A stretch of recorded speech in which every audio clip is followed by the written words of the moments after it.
Hello everyone, welcome back. Today we are building a house in The Sims 2. This is kind of small, like it's compact. It's a 2-story. I did actually furnish it and I cluttered it up a bit, which is something I don't normally do. I've talked about this in the past when we built Sims 2 houses. Typically I just only will do the kitchens and bathrooms because like that's what houses are when you first move into them, in addition to like lighting, like any fixtures like ceiling and wall lights and whatever. I also used a lot of like blues and greens and like gray tones, especially when it came to like just neutral, like the flooring and some of the wallpapers. I really like that color scheme. I know that a lot of you might think it's really boring. I don't know. I just like, I struggle doing things that are super colorful. I guess I'm just not used to it. I need to like branch out of my comfort zone and add a lot more color, not just to like accent pieces, but to walls and stuff. Typically when I'm building, the most colorful parts of the house will be like the kids' room because I want it to be like bright and fun. Except this house was not really that. I mean, it was kind of bright and fun, but like it was also airy and comfortable. I think like I would stay there if I was a kid. Anyway, here we are. Again, this is Lilac Terrace. We've been working on this. This is a side street in my custom neighborhood that I am working on. The terrain map I'm using is Pontevane. It will be linked in the description as it always is. I hope you guys are doing well. Unfortunately, again today, we have bad smoke from the wildfires in Canada, which is really unfortunate. Yesterday, we had a bit of a reprieve. It was raining and cold, but also humid. When I say cold, I mean like it was cool for the beginning of June. Well, it's almost like mid-June. But anyway, it was not warm. I am recording this June 8th. I already did like the footage, but we're sitting down recording the commentary. It was in like the high 60s, low 70s yesterday for a high Fahrenheit, obviously. I went to my cousin's baby shower. It was in Massachusetts. I'm currently like in Maine for a period of time, and it was a lot warmer down there. Like it was much more humid. Unfortunately, when we left, it was pouring rain, and it was not raining when we got back up here. It was only like about an hour or so-ish drive, but it did rain more as the night went on, and then we woke up this morning to haze and bad air quality again, which really sucks. So I'm hoping that like they are able to get the wildfires more under control for the people that they're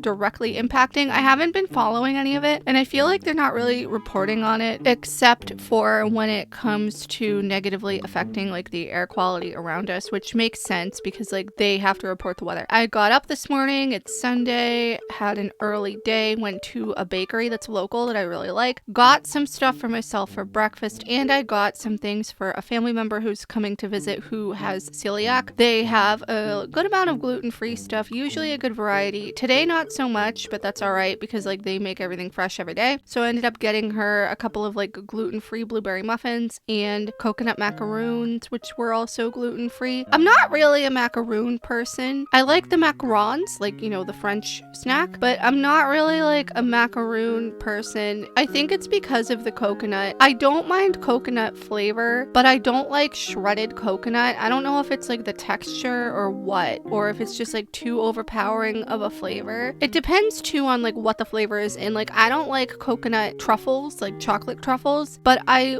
will have like a coconut cookie, and like I might have a cookie with shredded coconut in it. Like if it's like a chocolate chip cookie with coconut in it or whatever, like those are fine, but I'm not really like a huge fan. I don't know how to like describe it. My boyfriend loves it though. He's like all about coconut stuff, especially like when it comes to coconut water and things like that. He like loves that, but I'm just not really like a fan when it comes to like dessert type stuff. I don't know. I've tried macaroons before. They're just like not my cup of tea. I don't know what it is. And I've seen like some really good looking ones that they have at Disney because I follow like some Disney content creators. But to me, like, yeah, they look appetizing, but again, like I wouldn't eat that. Like it looks cool, but it's not for me. If you like them though, that's great. I'm happy for you. In other news, I have been very hyper focused on fencing. So niche. For the last like 4 days, I've been thinking about almost nothing but fencing. You know, the sport, like the sword sport. Well, not necessarily just swords. I guess, isn't epee a sword? I've never actually like seen one in real life, like up close in person and held one. I've seen fencing matches before, but anyway, what brought this all on? I got an email that was sent to like a list podcast that I'm on about the International Blind Fencing Competition, which is coming to Boston in August. It's like debuting. I don't know if this is like the first ever competition of its kind or anything. I read the email and it gave a good amount of information, but it only talked about registering from like the athlete's perspective, and it did give a good breakdown of like the schedule, because it's like a 4-day thing, but there's competitions only on like 2 days because the beginning and end days are for travel or whatever. So all of this information is available publicly online, but it is taking place at the International Fencing Club of Boston, which is in one of the neighborhoods of Boston. And the Carroll Center, which is like a sort of like a rehabilitation center for people who are blind. Like maybe if you lost your vision, like they have independent living rehabilitation like courses that you can do that are intensive, like for 9 months or a year or something, to learn how to like live, you know, safely as a newly blind person. They also have teen and summer programs. I did one a million years ago, but I was not able to do fencing, unfortunately, because of the course that I was in specifically. It was more like computer related things, like for research and stuff, like college type skills, versus a couple of the other courses that they had, which were more like heavier independent living and work type programs. They had like after class like clubs that you could do, and one of them was fencing, because they have a fencing instructor. He teaches blind fencing, and he still does this. Apparently, the coach that they have is also the owner of International Fencing Club, which I did not know. So I reached out to the Carroll Center because like they are co-sponsoring and co-hosting this event, and yet they don't offer community blind fencing. There is a sailing program that they do every summer on the Charles River called Sail Blind that I know a few people who are involved in, and I might get involved in it in the future, depending. I want to like check it out, but like I don't know if I would continue to do it like forever. You know what I mean? Like I know people who do it year after year, but I am so gung-ho about this fencing thing. I reached out. The person that manages their email for fencing stuff got back to me like almost immediately, and she had said that the guy who's their coach, what I said basically is that he owns IFC and he also teaches it there, and that a lot of their students at the Carroll Center go on to continue fencing with him at IFC. Nobody talks about this. Nobody talks about blind fencing. There has been a big push